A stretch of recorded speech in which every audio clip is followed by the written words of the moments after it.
हरे कृष्ण। श्री तुलसी प्रणाम। मंत्र ए वृंदाय तुलसी देव्याय प्रियाय केशवस्य च कृष्ण भक्ति प्रदे देवी सत्यवत्याय नमो नमः। हे वृंदा, हे तुलसी देवी, आप भगवान केशव की प्रिया हैं। हे कृष्ण भक्ति प्रदान करने वाली सत्यवती देवी, आपको मेरा बारंबार प्रणाम है। नमस्कार भक्तगणों, आप सभी का हमारे इस YouTube चैनल पर हार्दिक स्वागत है। आज हम आपके लिए लेकर आए हैं आमल की एकादशी व्रत कथा, जो बहुत ही पुण्यदायी और कल्याणकारी मानी जाती है। भक्तों ध्यान रहे, किसी भी एकादशी तिथि पर तुलसी चयन निषेध है। अगर आप इस व्रत को विधि विधान से करें और इसकी कथा श्रवण करें, तो सभी यज्ञों को पूर्ण करने से जो पुण्य मिलता है, उससे भी अधिक पुण्य प्राप्ति इस व्रत से होती है।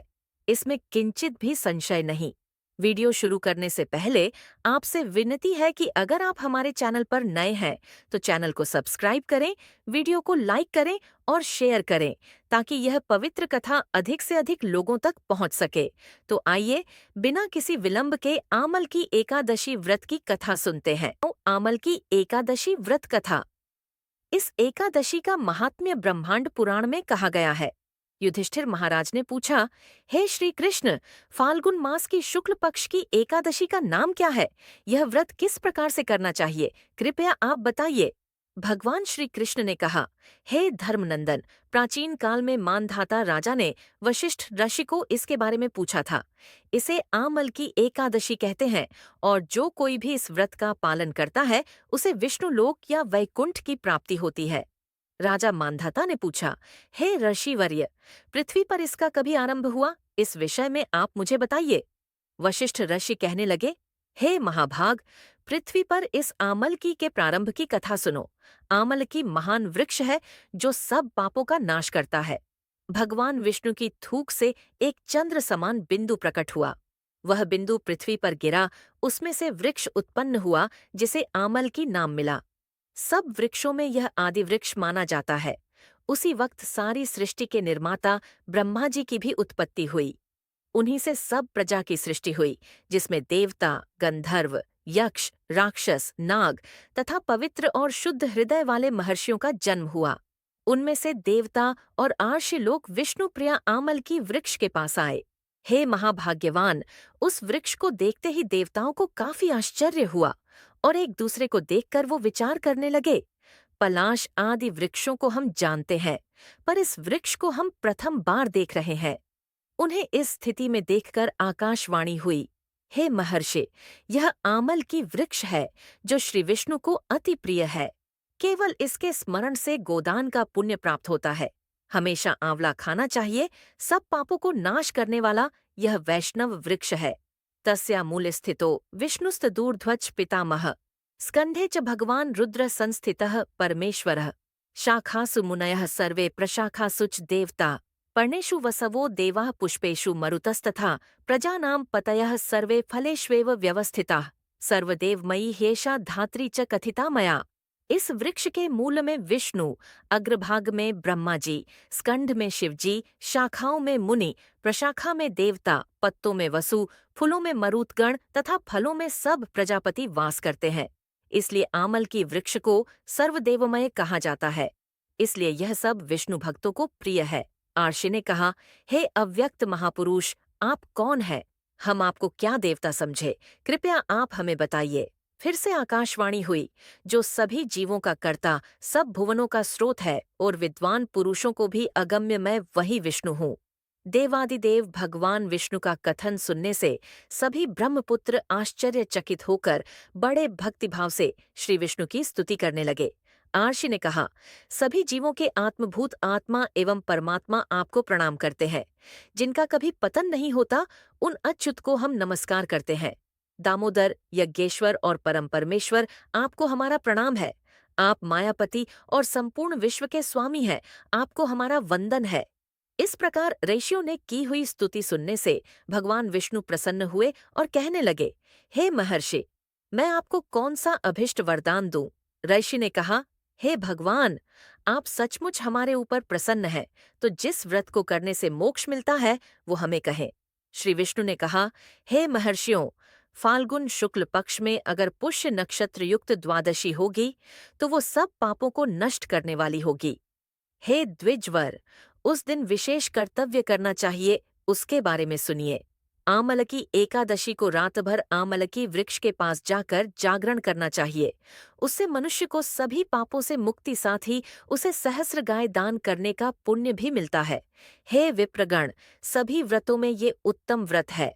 ऋषियों ने पूछा, हे भगवान, कृपया इस व्रत की विधि बताइए। इसे कैसे पूर्ण करें? इसके अधिष्ठाता कौन है? इस दिन स्नान दान आदि विधि किस प्रकार करनी चाहिए? पूजा की विधि क्या है?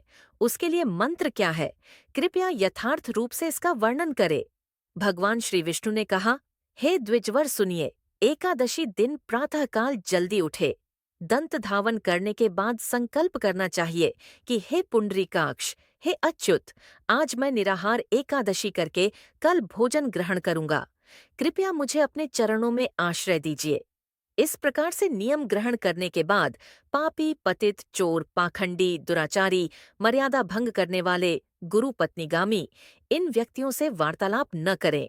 अपने मन को वश में रखकर नदी, तालाब, कुआं या घर में स्नान करें। स्नान करने से पूर्व शरीर को मिट्टी लगानी चाहिए। मिट्टी लगाते समय इस मंत्र को कहना चाहिए, अश्वक्रांते रथक्रांते विष्णुक्रांते वसुंधरे मृत्तिके हर में पापम जन्म कोठ्याम समर्जितम। हे वसुंधरा, आपके ऊपर अश्व तथा रथों का चलना हमेशा आप सहन करती है। भगवान वामन देव ने भी अपने पैरों से आपको नापा है। हे मृत्तिके, मैंने करोड़ों जन्मों में अनेक पाप किए हैं। कृपया उन सभी पापों का आप हरण कीजिए। स्नान मंत्र त्वं मातः सर्वभूतानां जीवनम तत्तु रक्षकम स्वेदजोद्भिज्जजातीनां रसनां पतये नमः। स्नातो हम सर्वतीर्थेषु हृदय प्रस्रवणेषु च नदीषु देवखातेषु इदं स्नान तुम्हें भवेत्। हे जल अधिष्ठात्री देवी, हे माथे, तुम सभी जीवों का जीवन हो, वही जीवन जो स्वेदज और उद्भिज जाति के जीवों का रक्षक है। तुम रस स्वामिनी हो, तुम्हें हमारा वंदन है। आज मैंने सब तीर्थों में, कुंड में, तालाब में और देवता संबंधी सरोवर में स्नान किया है। मेरा ये स्नान ऊपर कहे हुए सभी स्नानों का फल देने वाला हो। विद्वान पुरुष को परशुराम की सोने की प्रतिमा बनानी चाहिए। वो चाहे अपनी शक्ति के अनुसार 1 अथवा आधे तोले की हो। स्नान के पश्चात घर में पूजा और हवन करे। उसके बाद पूजा की सभी सामग्री लेकर आमलकी वृक्ष के पास जाई। वृक्ष के पास की जगह की साफ सफाई करके गोबर से लिपना चाहिए। इस प्रकार शुद्ध भूमि पर मंत्र पठन द्वारा नए कुंभ की स्थापना करे। उस कलश में पंचरत्न तथा चंदन छोड़कर श्वेत चंदन से उसे सजाए। कंठ में फूलों की माला डालकर सुगंधित धूप अर्पण करना चाहिए। दीपक प्रज्वलित करे। इसका उद्देश्य यही कि सभी प्रकार का मनोहर सुशोभित दृश्य निर्माण हो। पूजा के लिए नया छाता, जूता तथा वस्त्र ले। कलश पर एक बर्तन रखकर उसमें दिव्य लाजों को भरे। उसके ऊपर सुवर्णमय परशुराम जी की स्थापना करे। विशोकाय नमः कहकर उनके चरणों की, विश्वरूपिणे नमः कहकर उनके घुटनों की, उग्राय नमः कहकर उनके जंघा की, दामोदराय नमः कहकर उनके कटिभाग की, पद्मनाभाय नमः से उदर की, श्रीवत्सधारिणे नमः से वक्षस्थल की, चक्रिणे नमः से उनके बाएं हाथ की, गदिने नमः से दाएं हाथ की, वैकुंठाय नमः से कंठ की, यज्ञमुखाय नमः से मुख की, विशोकनिधये नमः से नासिका की, वासुदेवाय नमः से आंखों की, वामनाय नमः से ललाट की, सर्वात्मने नमः से मस्तक तथा सभी अंगों की पूजा करनी चाहिए। नमस्ते देवदेवेश जामदग्न्य नमोस्तुते। गृहणार्घ्यमिमं दत्तमामलक्या युतम हरे। हे देवदेवेश्वर, हे जमदग्निनंदन, आपको मेरा सादर वंदन है। आमलकी के साथ इस अर्घ्य का आप स्वीकार करें। उसके पश्चात भक्तिभाव से जागरण करे। नृत्य, संगीत, वाद्य, धार्मिक उपाख्यान तथा श्री विष्णु के संबंध की कथा वार्ता करते हुए वो रात गुजारनी चाहिए। भगवान विष्णु का नाम स्मरण करते हुए आमलकी वृक्ष की 108 अथवा 28 परिक्रमाएं करे। प्रातःकाल होते ही श्रीहरि की आरती करनी चाहिए। श्री परशुराम के स्वरूप में विष्णु मेरे ऊपर प्रसन्न रहे, इस भावना के साथ ब्राह्मणों की पूजा करके वहां की सभी सामग्री उन्हें दान देनी चाहिए। उसके पश्चात आमल की वृक्ष की परिक्रमा करके स्नान करके ब्राह्मणों को भोजन खिलाना चाहिए। उसके बाद परिवार के साथ स्वयं भोजन ग्रहण करे। ऐसा करने से जो पुण्य प्राप्त होता है उस विषय में सुनिए। सभी तीर्थों में स्नान करने से, सभी प्रकार का दान करने से प्राप्त होता है, वही पुण्य उपर्युक्त विधि का पालन करने से प्राप्त होता है। सभी यज्ञों को पूर्ण करने से जो पुण्य मिलता है, उससे भी अधिक पुण्य प्राप्ति इस व्रत से होती है। इसमें किंचित भी संशय नहीं। वशिष्ठ महर्षि ने कहा, हे राजन, इतना कहकर भगवान विष्णु अंतर्धान हो गए। तब सभी महर्षियों ने इस व्रत का पालन किया। उसी प्रकार से आपको भी इस व्रत का अनुष्ठान करना चाहिए।